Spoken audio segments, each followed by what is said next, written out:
Welcome back to my extended series on patching the Polykrell. Last time around, we looked at creating polyphony using make noise teleharmonic modules, and we looked at creating a bass voice using some analog modules and deriving its pitches from some of the gates with a little bit of massaging from our melody part.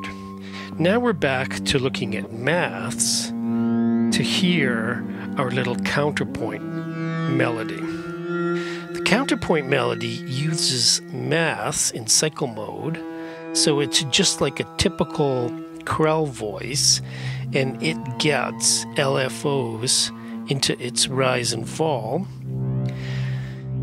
It runs relatively slowly. We can see by looking at the scope that it is now the green trace, and the red trace is still our melody.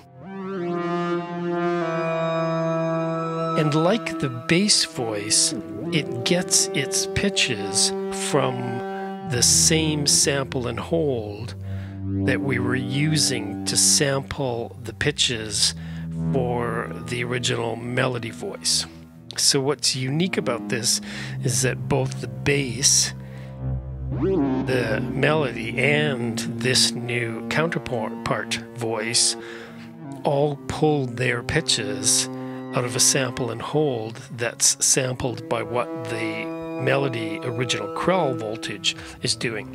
And I designed it like that on purpose so that I could keep the bass voice and the counterpart voice in sync melodically with what the original melody voice was doing. We're listening to that counterpoint voice now, and it's a unique voice created by elements.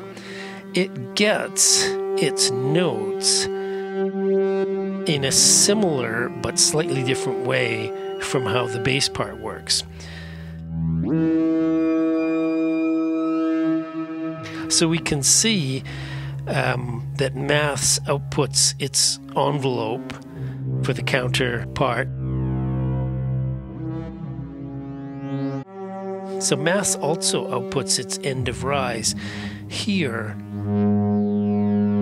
for the sample and hold that grabs pitches for the counterpart voice.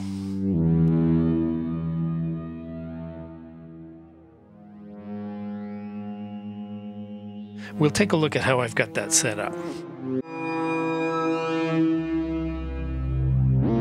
So what I've done is I've come out of the end of rise on channel 1 of maths, and I've headed over here into an IntelliGel voltage controllable logic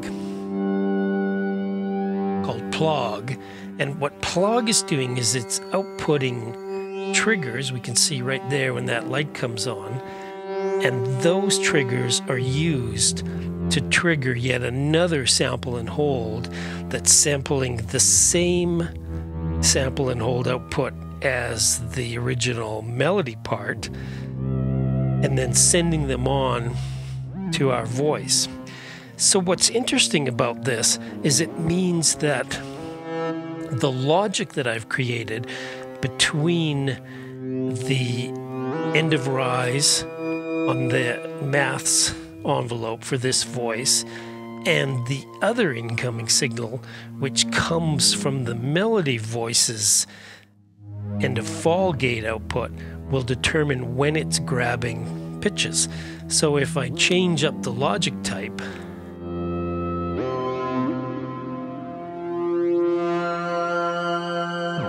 I'll get different behaviors. Now to hear what it's doing, I'm just going to snap on our melody.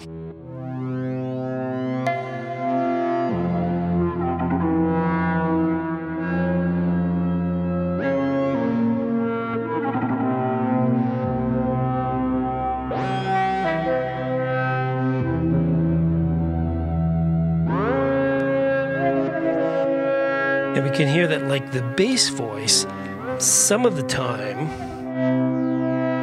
the counterpoint voice coincides with the melody, and some of the time it sustains and it doesn't update as quickly as the melody does. But when it updates, we've got control over it.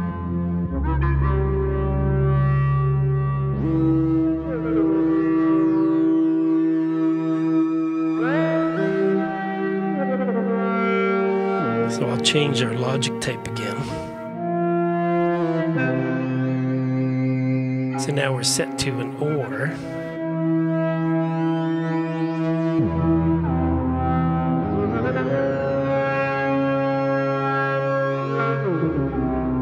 Now remember, red trace is the melody, green trace is the counterpoint voice. And we'll try and change our logic type again.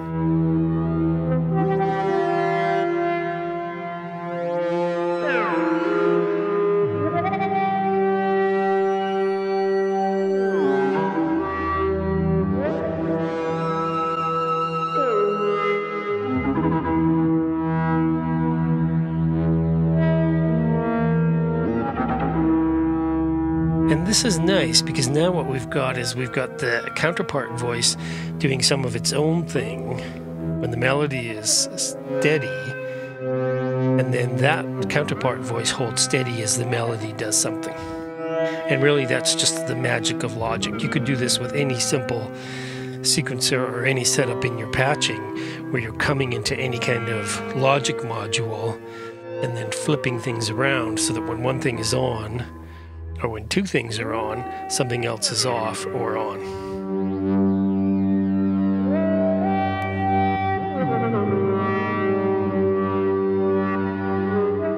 The other thing that I've done is I've got the double Andore that I'm using to drive the U-scale quantizer, which is controlling all of the notes that this piece can create. I've got it running relatively slowly, and sometimes I'll run them quite fast. You can run it, anywhere just under audio rate, and a good sample and hold will still be able to grab the pitch from it. But in this case, I'm running a little bit slower, so it's running just a little bit faster than the melody voice gets up to, so that every once in a while the melody voice will play the same note twice. And sometimes you'll hear that the counterpart voice and the melody voice are on two different pitches, but then they'll update on what's essentially the melody part's downbeat when its end of fall happens, and then those two frequencies will match, and it almost sounds like they are resolving. Keep in mind that in this particular key we're still listening to Phrygian scale, one of the modes of the harmonic minor scale. It has a flat second, so it can do some pretty interesting things if we get a pitch on each of those notes. So then I'm just going to turn off the melody for a moment.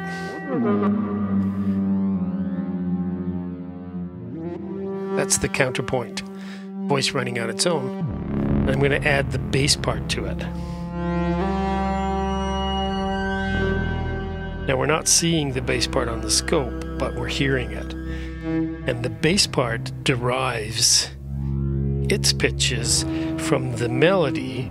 It'll pick one, but it'll hold it longer, as we saw previously, by using the dope for decay gate to hold a gate longer.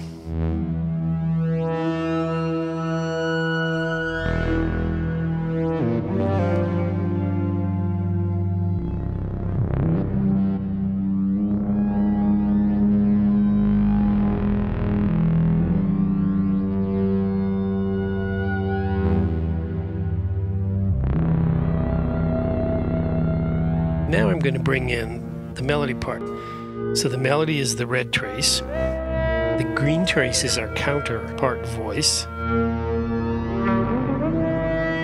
And then we're also listening to the bass part.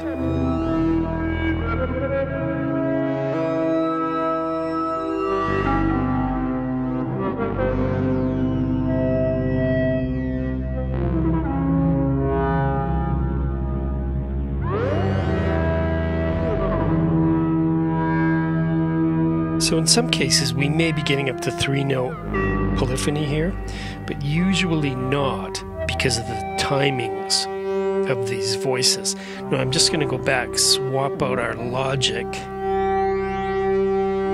type, and then this will change the way that the counterpart voice grabs pitches.